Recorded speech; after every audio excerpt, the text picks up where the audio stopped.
16 सुतों में चौथे नंबर में निरंजन है, और निरंजन से ही समस्त जगत चराचर की रचना हुई। ब्रह्म सृष्टि तो सतपुरुष के द्वारा हुई, लेकिन जीव सृष्टि निरंजन के द्वारा हुई। 70,000 युग पर्यंत उन्होंने तप किया, ऐसा कहते हैं अनुराग सागर ग्रंथ में। सतपुरुष ने कहा सहज को भेजकर, देखो भाई क्या बात है, ये बड़ा तपस्या कर रहा है, निरंजन से जाके पूछो।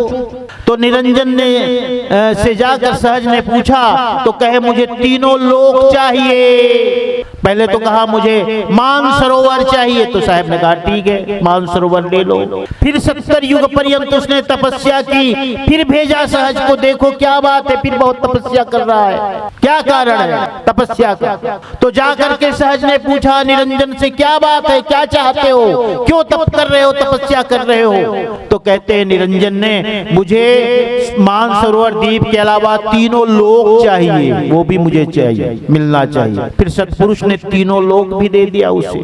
फिर उसने 60 युग पर्यंत तप किया।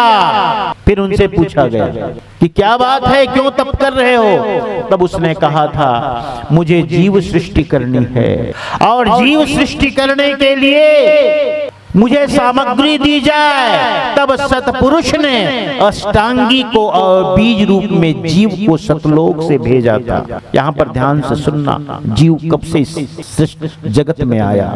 जब निरंजन ने 60 युग पर्यंत तपस्या की, और तपस्या करने के बाद कहा मुझे जीव की रचना करनी है, ये संसार बड़ी बेरौनक लगती है, सब है यहाँ, सब है यहाँ, लेकिन जीव नहीं है, जीव के बिना बड़ी बेरौनक है, इसमें शोभा नहीं है, मजा नहीं है। तब क्या किया, 60 युग पर्यंत तप करने के बाद सतपुरुष ने उनकी बात मान करके अष्टांगी को और जीव को बीज रूप में भेजा। बीज तो चाहिए ना सृष्टि निर्माण के, बीज रूप में भेजा। उसी समय से हम यहाँ आए, ये जितने जीव हैं, और उस समय से जब हम ये जीव आया इस संसार में, तब से लेकर अब तक हम अपने लोग, अपने घर, अपने मुकाम नहीं पहुंच पाए, भटक रहे हैं, यही भटक रहे हैं। सोचो उसके बाद क्या हुआ, उस निरंजन ने, है ना, अष्टांगी के साथ मिलकर ब्रह्मा विष्णु महेश की रचना की। फिर ब्रह्मा विष्णु महेश और ब्रह्मा विष्णु महेश ने मिल करके किसकी रचना की, समस्त 4 योनियों, 4 राशियों की 84 लाख योनि कहते हैं ना, इसकी रचना की। तो निरंजन के बाद से जीव की सृष्टि मानी जाती है। इसीलिए कबीर पंथ में यह माना जाता है कि सबसे सार क्या है, प्रमुख क्या है, सतपुरुष है, और सतपुरुष के बाद निरंजन और अष्टांगी, ब्रह्मा विष्णु महेश सब है, उसके बाद सब है। इसलिए आपसे कहा जाता है, भक्तों से कहा जाता है, प्रथम कौन है, मुख्य कौन है, सार कौन है, तो उत्तर आता है सतपुरुष सार है, बाकी सब असार है, बाकी बात की रचना है। और उन्हीं सतपुरुष ने अपने दूसरे पुत्र, दूसरे होंगे ना, कूर्म के बाद ज्ञानी, है ना, उन्हीं ज्ञानी को समय समय पर इस धराधाम में भेजा करते हैं। वही ज्ञानी सतयुग में जब आते हैं तो सत्सुकृत के नाम से आते हैं, त्रेता में आते हैं जो मुनिंद्र साहब के नाम से आते हैं, द्वापर में आते हैं तो करुणामय साहब के नाम से आते हैं, और कलयुग में आए तो सदगुरु कबीर साहब के नाम से आए। प्यारे हंसनो, चारों युगों में वही ज्ञानी जी और सतपुरुष में कोई अंतर नहीं है ना। और ये भी कह सकते हो सतपुरुष और ज्ञानी जी और सदगुरु कबीर साहब कह लो, या सदगुरु मुनिंद्र साहब कह लो, सदगुरु करुणामय साहब कह लो, सदगुरु सतसुकृत साहब कह लो, इसमें भेद नहीं। यानी सतपुरुष ही स्वयं जब इस धराधाम में जीवों को, हंसों को उबारने के लिए, अपने लोक पठाने के लिए जहां से आए, अमर वह देशवा, जहां से ये जीव आया वहां अब तक नहीं पहुंचा, भटक रहा है, यहाँ भटक रहा है।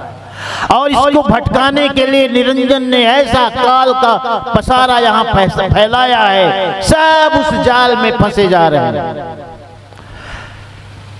निरंजन माना कि सतपुरुष का ही अंश है, लेकिन निरंजन सतपुरुष के साथ विद्रोह कर लिया। पुत्र वो होता है जो पिता की आज्ञा के अनुसार चले, लेकिन जो निरंजन था वो सतपुरुष की आज्ञा को न मान करके स्वयं राजा बन गया, स्वयं शासक बन गया।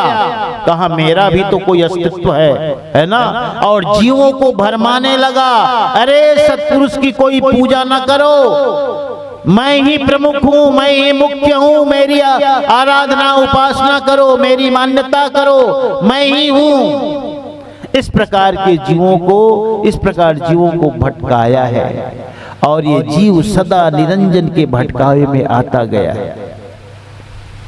और निरंजन जीवों को भटकाने के लिए नाना प्रकार का लोभ और आकर्षण इस जगत में बनाया हुआ है। जीव को जल्दी आने नहीं देते। तभी आपने सुना कि बड़े बड़े जब ऋषि मुनि तपस्या करते हैं तो क्या होता है, कोई अप्सरा जाके उस तपस्या को भंग कर देती। क्या कारण है? ये क्या है अप्सरा? अप्सरा वस्तुतः वही कि निरंजन जो है, कोई भी ऐसा जीव जो सत्पुरुष के मार्ग में जाने वाला होता है उसको भटका देता है, भटका देता है। और देखो उसी निरंजन की करस्तानी देखो, उस निरंजन समष्टि रूप में, यानी पूरे समष्टि, पूरी समष्टि में एक होता है समष्टि, एक होता है व्यष्टि। परमात्मा समष्टि रूप है और चैतन्य आत्मा व्यष्टि रूप है। हर एक शरीर में व्यष्टि रूप में वो चैतन्य आत्मा है, जीव है। यानी सतपुरुष का प्रतिनिधि अंश रूप जीव है।